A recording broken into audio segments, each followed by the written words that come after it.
doing better these days, even though things are falling apart. I know it's brutal working minimum wage, it's like you're finished before you start. So I'm here with Dave Hause. We're at the Groezrock festival in Meerhout today. Hello, Dave. Hi, how are you? I'm fine, how are you? I'm okay. Good, thanks. Okay, so first question is, are you religious? No. Okay, that's good. Why am I asking you this? Well, we always structure our interviews according to a religious theme.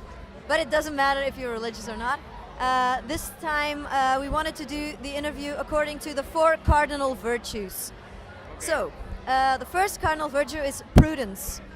Now, prudence means you have to be careful, but you don't have to be careful. You haven't been careful per se, because you used to be in several other bands, such as Step Ahead and The Curse and The Loved Ones. Don't you think it was a big risk for you to start a solo career, and how did you make that decision?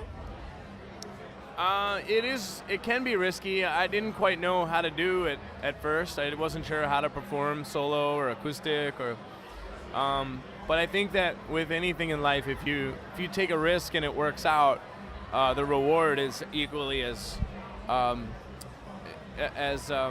payoff in the reward is as big as the risk was, or sometimes greater. So, yeah, I'm happy I did it. Yeah. Okay, so. We wish you good luck with your show anyways. Now your Facebook page showed us that you are not always very careful on stage either. Because what, for heaven's sake, happened to your Gibson a couple of weeks ago? Oh, I had a broken string and I handed it over, and I didn't realize that our guitar tech he had turned his back for a second, and the strap slipped off the guitar and it fell and it broke the headstock. It was... That's a pity. We saw the Facebook. It got fixed. Yeah. Oh, you can really fix that. Yeah. Okay, good. Okay, then second Cardinal Virtue is justice.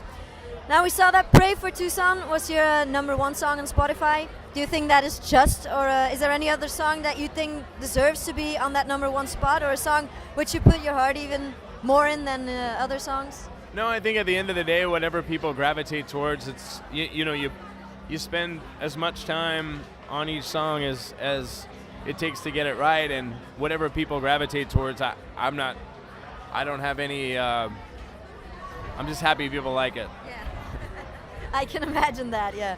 Okay, good. Then the next one is fortitude. Now in another interview you said that nowadays some other artists bringing acoustic punk music aren't always that compelling to you. Do you think that your music has the strength to be compelling to others? So what exactly is that strength that maybe your music possesses more than others, or? I don't know. I'm not saying I'm any more or less compelling than anybody, but I'm just following my gut, following my instincts, and trying to be honest in my songwriting and trying to really work hard at it. And yeah, I don't know. I'm sure people would say what I'm doing is compelling or not based on their own opinions. I'm not here to ever say that I'm better than anybody. So yeah, okay, thanks. Then second question. Even though you're sometimes backed up by the Empty Bottle Band on stage, you're often on your own as well, right? I think it's amazing how just one man can take an audience and just let them be swept off their feet. So do you think you're able to get the crowd to love your music just because of your years of experience in the business, or how do you keep your audience amused, actually? I'm not sure. It's really just something that it's kind of like surfing. You just kind of figure out when the waves are going to come, and sometimes you get one and sometimes you don't. I think it's kind of like doing a skateboard trick. Like sometimes you land it and sometimes you don't. But I think when it comes to performing, I try to make a show that I would be interested in going to see. And I know people spend their hard-earned money to come see people play, and it's my job to try to make it as exciting and fun and unique as I can. So that's kind of the way I do it. I'm not really sure. I try not to think about it too much. Okay, that was a nice analogy, though. Okay, then the last one is temperance. Now with Twitter and Facebook and MySpace and who knows what other social media, everything goes faster and faster nowadays. So everybody has to know and be able to follow everything. I can imagine that for an artist like you, it can be very tiring and difficult to be on top of it all the time. So do you think as an artist, could you afford not having Twitter and Facebook and stuff like that to be successful anyways?